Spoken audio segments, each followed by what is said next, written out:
right, happy Monday. Welcome to another money morning routine. Okay, so first off, I'm closing out my budget tomorrow. So today is not only about getting caught up from over the weekend, which by the way, my spending is nutsos. I don't even want to talk about it. I don't want to look about it, but you know what? Here we are. We got to do it.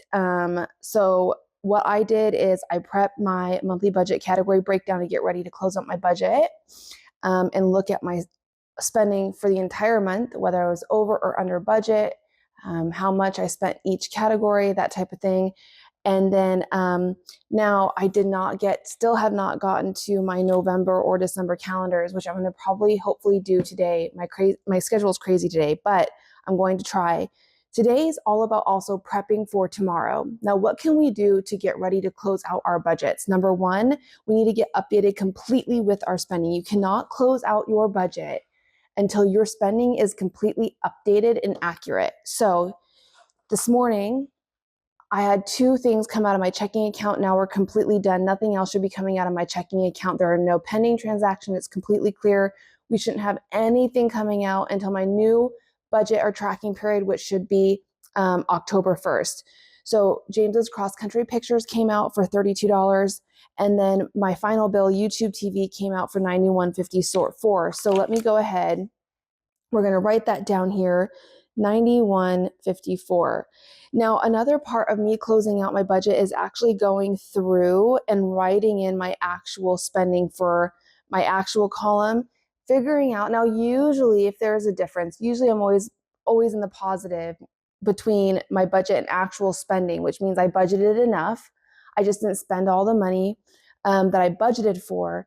Usually I'll let it sit in my checking account cushion, replenish that checking account cushion. Now, I did make a comment that I was going to use. Now, I have not done my cash spending, so let's go ahead and do that. It is nuts. Like I said, I don't want to look at it or even talk about it, but it's so bad.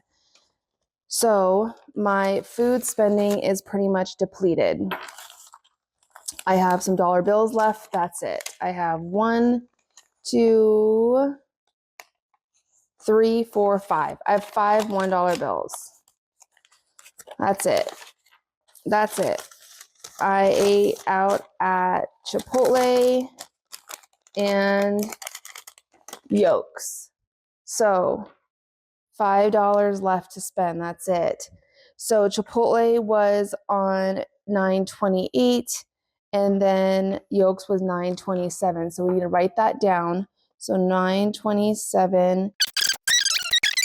Okay, so this leaves me the $5 left over. So we need to write that down in my checking account or my cash expense tracker. Okay, so $9.27. That's not where the damage ends. And I know this because I'm the one that spent it. I actually spent out of, now fun, I still have my $100 in there for fun.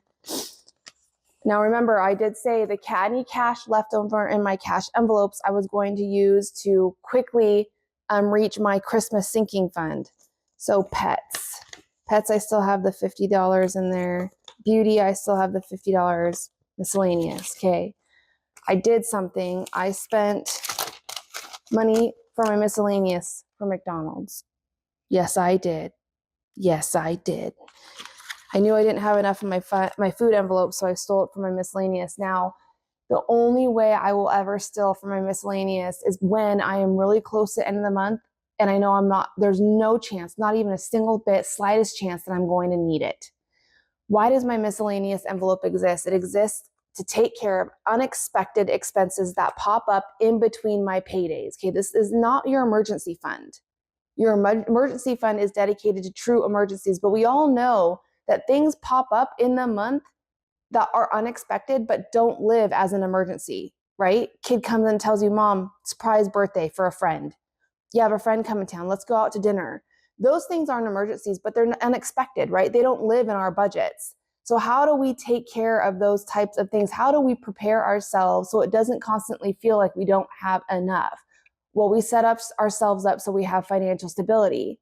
How is financial stability brought into our lives? It's by having options. It's by giving ourselves a money management system, plan, and foundation where it takes care of those possible scenarios, the what ifs, the unknowns. So for me, one of the ways that I do that is I bring financial stability into my life is by having a miscellaneous envelope. Now, is McDonald's like an unexpected expense? No, it's a food expense.